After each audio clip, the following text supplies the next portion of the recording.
তো এখানে আসার পর ওর পরিবারের লোকজন দেখে যে এখানে প্যান্ডেল করা, বাবুর্চি দিয়ে রান্না করানো, আমার হাতে মেহেদি পরা, সবকিছু দেখে ওরা স্তব্ধ হয়ে যায়। ওরা স্তব্ধ হয়ে যায় এবং সিন ক্রিয়েট করতে থাকে। আমি যখন ইন্টার পরীক্ষার্থী, তখন আমার একটা ছেলের সাথে পরিচয় হয়। তার সাথে পরিচয়টা ছিল আমার এক আত্মীয়ের সূত্রেই।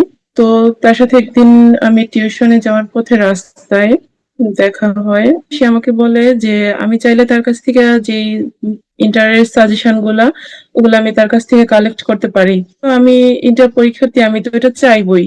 তো তার কাছ থেকে আমি তার নাম্বারটাও নিই এবং আমার নাম্বারটাও তাকে দিই। উদ্দেশ্য ছিল সাজেশন নেওয়া। তো আমি টিউশন থেকে বাসায় ফেরার পর উনি আমাকে ফোন দেয়। ফোন দেওয়ার পর বলে যে কালকে আমার কাছ থেকে সাজেশনটা কালেক্ট করতে পারেন। সাজেশন নেওয়ার জন্য তাহলে আসবো। কোথায় আসবো? পরে যে লোকেশনের কথা বললো আমি সেখানে গেলাম এবং সাজেশন কালেক্ট করলাম। পরে এরকম কয়েকদিন সাজেশন ভিত্তিকই কথাবার্তা হইতেছিল। তাকে আমার ভালো লাগছে। তার সাথে যে কয়েকদিন কথা হইলো, তার কথাবার্তা, তার ব্যবহার সবকিছু আমার ভালোই লাগলো। পরিচয় হওয়ার 15 থেকে 20 দিনের পর তো একদিন সে ফোন দিল। তখন উনি আমাকে বলে যে উনি আমাকে পছন্দ করে। পরে আমি কিছু বললাম না, আমি চুপ করেছিলাম। উনি কিন্তু আমার ফেস দেখে নাই। তো ছেলেটা আমি যেহেতু পর্দায় চলাফেরা করি, উনি আমার শুধু চোখ দুইটাই দেখছে। ছবি বা বাস্তবে চেহারা কোনো কিছু দেখে নেই। তারপরে সে আমাকে প্রপোজ করে। তারপর লোকেশন জানাই যে তার সাথে দেখা করার জন্য। সামনাসামনি অ্যান্সার নেবে। পরে আমি সেই লোকেশনে যাই। যাওয়ার পরে আমি ওনাকে বলি যে আপনি তো এখনো আমাকে দেখলেনই না। তাহলে কিভাবে আপনি প্রপোজ করলেন আমাকে? পরে বলছে যে চেহারা দিয়ে কি হয় মানুষের? তার মনের সৌন্দর্য এটা আসল, তার ব্যবহার কেমন সেটাই আসল। তো তার প্রতি আমার আরো ভালো লাগা বেড়ে যায়। তো যাই হোক, আমি এক পর্যায়ে আমি আমার নিকাব খুলি এবং সে আমার চেহারা দেখে। আমি তাকে চেহারা দেখাই। পরে আমি প্রস্তাবে রাজি হয়ে যাই এবং হ্যাঁ বলে দেই। তো ওইদিন থেকে তার সাথে আমার সম্পর্কের শুরু আরকি। তারপর তার সাথে এরকম আমার কথোপকথন চলতেছে। তো ওইভাবে দেখতে দেখতে তার সাথে আমার সম্পর্কের মধ্য দিয়ে আমার ইন্টার পরীক্ষাটা শেষ হয়ে যায়। পরীক্ষা শেষ, তো বাবা-মা বিয়ের জন্য সম্বন্ধ দেখবে বা দেখতেছে। এক পর্যায়ে এক জায়গায় আমার বিয়ে প্রায় ঠিক হয়ে গেছে। আমি যখন দেখতেছি যে না, বিয়ে তো প্রায় ঠিক হয়ে যাচ্ছে, তো আমি আমার পরিবারকে এক পর্যায়ে জানাইলাম যে আমি অন্য জায়গায় সম্পর্ক আছে, আমি তাকে বিয়ে করতে চাই। পরে আমি আমার বাবা-মাকে জানানোর পর তারা অনেকটা আমার প্রতি কষ্ট নিয়ে হোক, রাগ নিয়ে হোক, বাবা-মা আমার প্রতি খুব ক্ষিপ্ত হয়ে যায়। তারা আমার কাছ থেকে এটা আশাই করে নাই। তো বাবা-মা আমার কাছ থেকে ছেলেটার পরিচয় জানতে চায়। তো পরিচয় জানতে চাওয়ার পর আমি ছেলেটার পরিচয় বলি। পরে আমার আম্মা গেল ওইখানে দেখে আসার জন্য। তো যাওয়ার পর দেখে আসার পর আমার মা আমাকে বলল যে মা, তুমি তো যেখানে বলতেছো আমার কাছে অতটা ভালো লাগে নাই। এটা তোমার সারা জীবনের ব্যাপার। তো তারা আমাকে বুঝাইতে চেষ্টা করে সম্পর্কটা থেকে বের হয়ে আসার জন্য। আমি এটা মানতে পারতেছিলাম না। আমি খুব কান্নাকাটি করি এবং তখন আমি খাওয়া-দাওয়া প্রায় ছেড়ে দিছিলাম। এক পর্যায়ে আমার ওরকম পরিস্থিতি দেখে যে আমি খাওয়া-দাওয়া টোটালি অফ করে দিছি। আমি খাইতেছি না। ঠিকমতো কারো সাথে কথা বলতেছি না। যেহেতু পরিবারের বড় মেয়ে, তো তারা আমার দিকে তাকায়া তারা রাজি হয়। তাদের কারোরই সম্মতি ছিল না, কারো না। তো এক পর্যায়ে আমার মা আমার দিকে তাকায় আমার মা সবাইকে রাজি করায়। তারপর আমার বয়ফ্রেন্ডের সাথে কথা হয় যে আন্টি আমরা অমুক তারিখে আসবো। আমার মাকে সে জানায় যে আমরা কাবিন করে ফেলবো। তারপর ছোট ফ্যামিলি থেকে লোক আসে। ওদের পরিবারের লোক জানে এখানে তারা শুধু মেয়ে দেখতে আসতেছে। তো তার পরিবারের মানুষ এটা চায় নাই যে এই মুহূর্তে বিয়ে করুক। তারা চাইছিল সে আরো প্রতিষ্ঠিত হোক, তারপর বিয়ে করুক। আর ও যেহেতু আমার পরিবারকে বলছে যে আজকে কাবিন হয়ে যাবে, তো আমার পরিবারের প্রিপারেশনটা তো ওইরকমই থাকবে, এটাই স্বাভাবিক। তো এখানে আসার পর ওর পরিবারের লোকজন দেখে যে এখানে প্যান্ডেল করা, বাবুর্চি দিয়ে রান্না করানো, তো আমার হাতে মেহেদি পরা, সবকিছু দেখে ওরা স্তব্ধ হয়ে যায়। ওরা স্তব্ধ হয়ে যায় এবং সিন ক্রিয়েট করতে থাকে এক পর্যায়ে যে আমরা তো মেয়ে দেখতে আসছি, এত আয়োজন কেন? এক পর্যায়ে মনে করেন অনেক বড় ধরনের ঝগড়ার সৃষ্টি হয়ে যায়। ঠিক সেই মুহূর্তে আমার বয়ফ্রেন্ড তার পরিবারের লোকজনকে সে হুমকি দেওয়া শুরু করে যে তোমরা যদি এখানে আমাকে বিয়ে না দাও তাহলে তোমরা আমাকে কেউ পাবা না। হ্যাঁ, তারপরে তার পরিবারের লোকজন সবকিছু মেনে নেয়, কি করার আর। তারপর এক পর্যায়ে বিয়েটা হয়। মোটামুটি ২ পরিবারের সকলের মন খারাপ, কিন্তু বিয়েটা হয়ে যায়। তো যাই হোক, মোটামুটি আমাদের ভালোবেসে বিয়ে করছি। একজন আরেকজনকে পাইছি, একটা অন্যরকম একটা অনুভূতি ছিল। দুজন দুজনের প্রতি খুব খুশি। তো বিয়ের পরে তখন এরকম ডিসিশন হয় যে তারা হচ্ছে বড় করে অনুষ্ঠান করবে। তখন আমাকে উঠায় নিয়ে যাবে। এখন ওই সময়টা পর্যন্ত আমি আমার বাবার বাসায় থাকবো। তো কথা অনুযায়ী আমি আমার বাবার বাসায় থাকতে থাকি। সে চলে যায় তার বাড়ি, মাঝে মধ্যে আমার বাসায় আসে যায় এরকম। তো ভালোই চলছিল। আমাকে সে খুব ভালোবাসে। আমি রাত্র ১২টা নাই ১টা নাই যখন বলতাম তখনই চলে আসতো। যখনই আমি তাকে বলতাম আমার বাসায় আসার জন্য, হাজার কষ্ট ঝামেলা যাই হইতো তখনই সে চলে আসতো। তো এভাবে হাসিখুশি দিন চলতে থাকে। তো এক পর্যায়ে আমার বিয়ের ২ মাস পর একদিন আমার বাসায় আসার পর আমি হচ্ছে তার ফোনটা হাতে নেই। তখন সে ওয়াশরুমে। তার ফোনে একটা ফোন আসে। তো ফোনটা রিসিভ করার পর একটা মেয়ে ভয়েস আসে ওখান থেকা। মেয়েটা বলতেছে যে, "কি ভালোবাসা কমে গেছে? এখন কোনো খোঁজ খবর নাই? বউ পেয়ে কি বুইড়া গেল?" এরকম। পরে আমি একদম পুরা স্তব্ধ হয়ে গেছি। পরে সে ওয়াশরুম থেকে আসার পর হচ্ছে আমি তাকে জিজ্ঞেস করি যে, "এটা কার নাম্বার? কে ফোন দিছিল? ওনার সাথে তোমার কি সম্পর্ক?" বলে যে, "কিসের সম্পর্ক? কোনো সম্পর্ক নাই। উনি আমার ভাবি হয়।" পরে আমি, "ভাবিদের সাথে কি এরকম সম্পর্ক থাকে? আমার তো জানা ছিল না।" উনি পুরোদমে অস্বীকার। উনি আমাকে যেভাবে বুঝাইলো আমি সেভাবে বুঝা চুপ করে গেলাম। তাকে বিশ্বাস করলাম। পরে আমি নরমালি নিলাম বিষয়টা। তো এভাবে আমি তো আমার বাবার বাসায় থাকতেছি। এভাবে সে আসা যাওয়া করতে থাকে। তারপর হচ্ছে বিয়ের ৪ মাস পর তাদের পরিবার থেকে আমাকে অনুষ্ঠান করে আমাকে উঠায় নিয়ে যায়, তাদের বাড়িতে নিয়ে যায়। তো তাদের বাড়িতে অনুষ্ঠান করে তাদের বাড়িতে নিয়ে যাওয়ার পর নতুন করে সংসার শুরু। তারপর হচ্ছে তার প্রতিবেশী এবং তাদের কিছু রিলেটিভ এর কাছ থেকেও আমি শুনতে পাই যে তার অনেক মেয়েদের সাথে সম্পর্ক ছিল। আমার ভাই আর আমার মা আসলে তার ব্যাপারে যা খোঁজখবর নিছিল, যা ভাবছিল সেটাই সত্যি ছিল।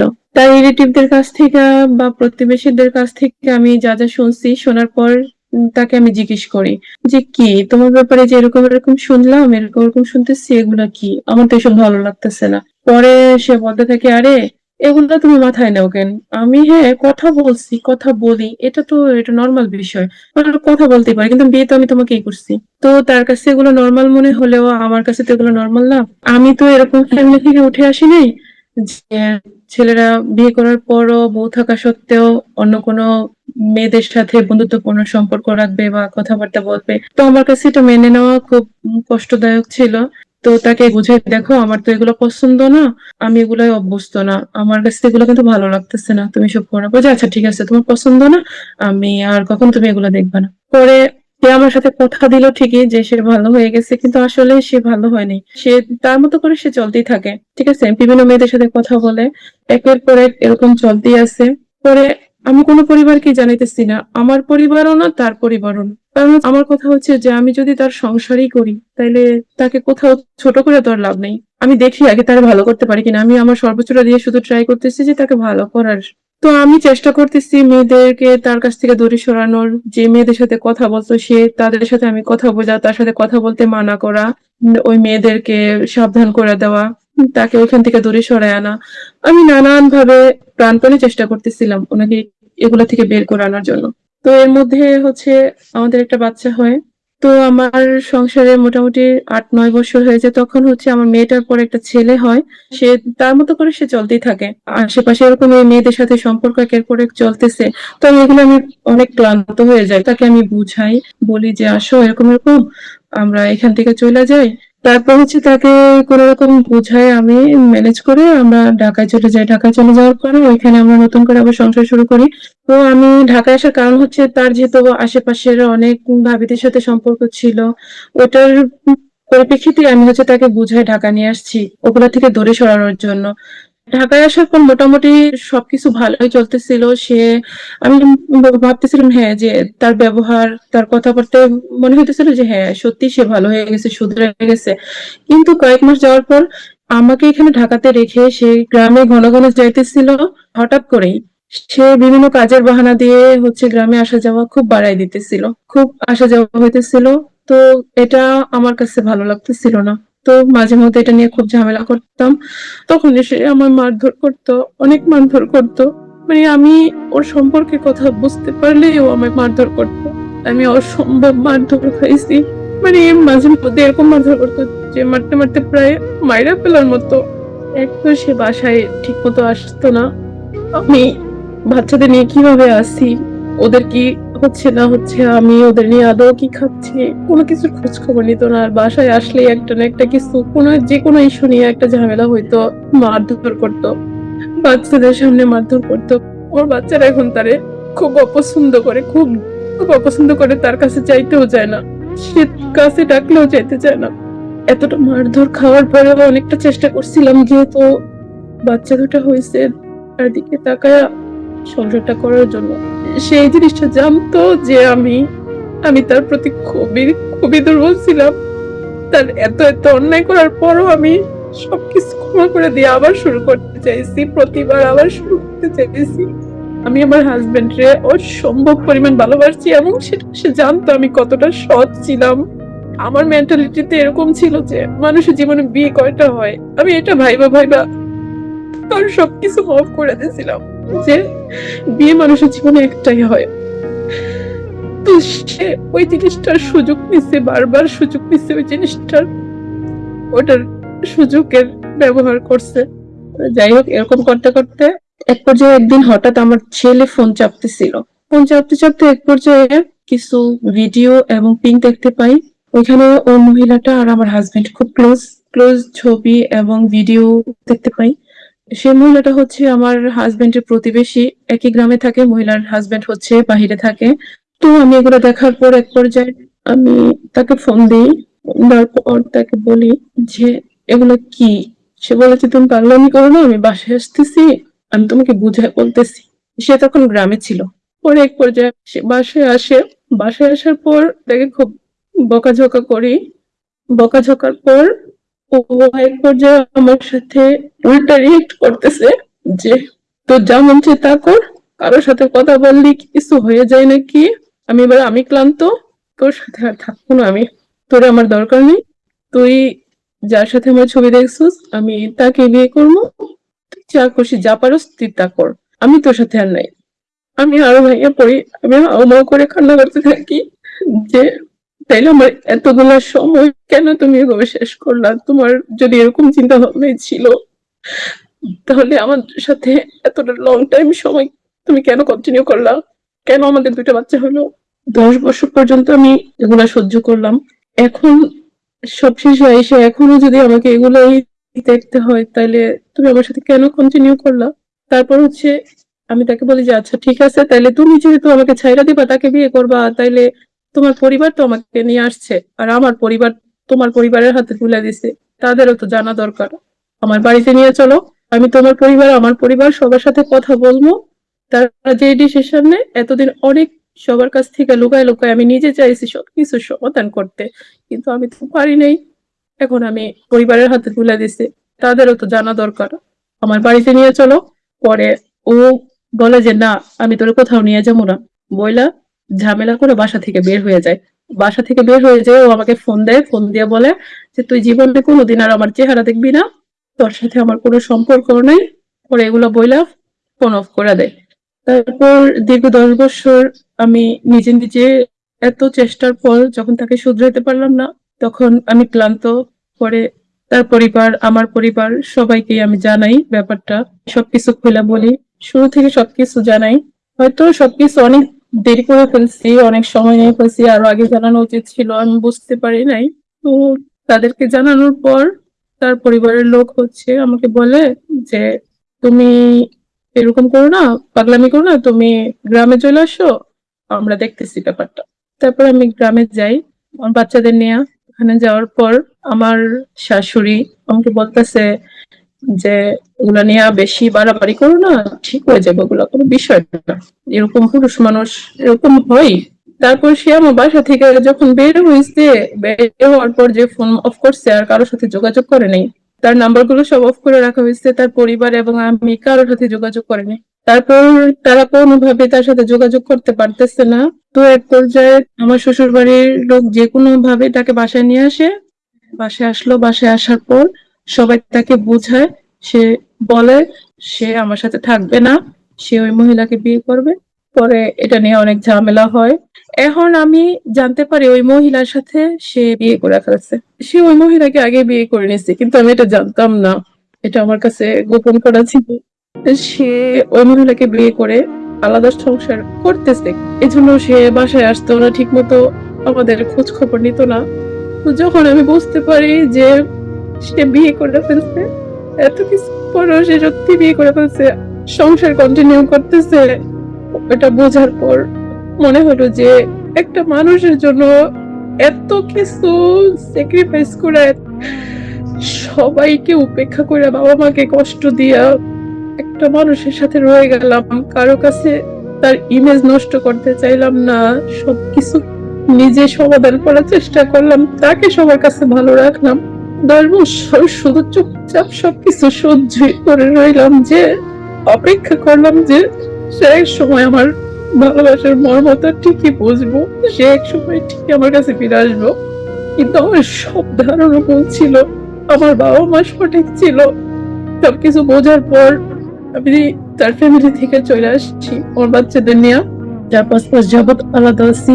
আমি আমার বাচ্চাদের নিয়ে একা আছি। আমি একটা চাকরি করি, তাদের আমি একাই মানুষ করতেছি। তাদের সবকিছুর ভরণ পোষণ সবকিছুর দায়িত্ব আমার উপর। আমার শুধু এতটুকুই চাওয়া, আল্লাহর কাছে আমি প্রতিনিয়ত এতটুকুই চাই যে তাদের ভিতরে যাতে তাদের বাবার কোনো মানসিকতা তাদের ভিতরে কাজ না করে। আমার শুধু এতটুকুই চাওয়া আল্লাহর কাছে যে তারা যেন তাদের বাবার মতো না হয়। আপনারা সবাই আমার জন্য দোয়া করবেন মন থেকে, যে আমি যেন আমার বাচ্চা দুটাকে আমি আমার মতো করে মানুষ করতে পারি। আমার জীবনে আর কখনো বিয়ে করার কোনো ইচ্ছা নাই। আমার সন্তানদের নিয়ে, তাদের অস্তিত্ব নিয়ে আমি বাঁচতে চাই। তার সাথে আমার এখন ডিভোর্সটা হয় নাই।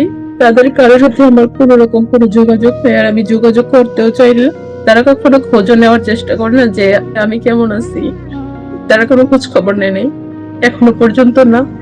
তো আমি চাচ্ছি খুব তাড়াতাড়ি অফিসিয়ালি ডিভোর্সটা হয়ে যাক, হয়ে যাবে ইনশাল্লাহ। আমি তার সাথে থাকতে চাই না, কখনো তার কাছে আর ফিরার কথা কখনো কল্পনায়ও আনি না। এটা আমি 100% শিওর, কারণ তার কাছ থেকে আমি যে পরিমাণ আঘাত আমি পাইছি, ওগুলো মনে হলে তার কাছে ফিরার কথা না কল্পনাতেও আসে না। তবে হ্যাঁ, সবার কাছে আমার একটা মেসেজ এটা, যে বাবা মাকে কষ্ট দেয়া কেউ কখনো ভালো হইতে পারে না। যে বাবা মার ইচ্ছার বিরুদ্ধে বাবা মাকে কষ্ট দিয়া ভালোবাসে বিয়ে করা কেউ কখনো সুখী হইতে পারে না। যেমনটা আমি পারি নাই। আমি দিনের পথে চলছি, পর্দা করছি, নামাজ পড়ছি, কখনো নিকাব ছাড়া বোরখা ছাড়া কোথাও বের হই নাই, কোনো খারাপ কাজ কখনোই করি নাই, কখনো কারো খারাপ চাই নাই, কারো কোনো ক্ষতি করি নাই। সবকিছু আমার ঠিক ছিল। আমার সাথে কেন এটা হলো? তারপরে কেন নয়তো এটা হলো? আমি আমার বাবা মাকে কষ্ট দিছি, তাদের স্বপ্নগুলো আমি নষ্ট করে দিছি, এজন্য আমি ভালো নাই। আসলে এখন আমি মনে করি যে আমি আমার বাবা মাকে কষ্ট দিছি, এজন্য আমি সংসার জীবনটাই ভালো থাকতে পারি নাই, সুখী হইতে পারি নাই। আমি মনে করি এখন জীবনে ভালো থাকার জন্য বাবা মার দোয়া সবার উপরে। বাবা মার দোয়ার চাইতে বড় কিছু হইতে পারে না। তাদের কষ্ট দিয়ে কেউ কখনো ভালো থাকতে পারে না, যেমনটা আমি নাই।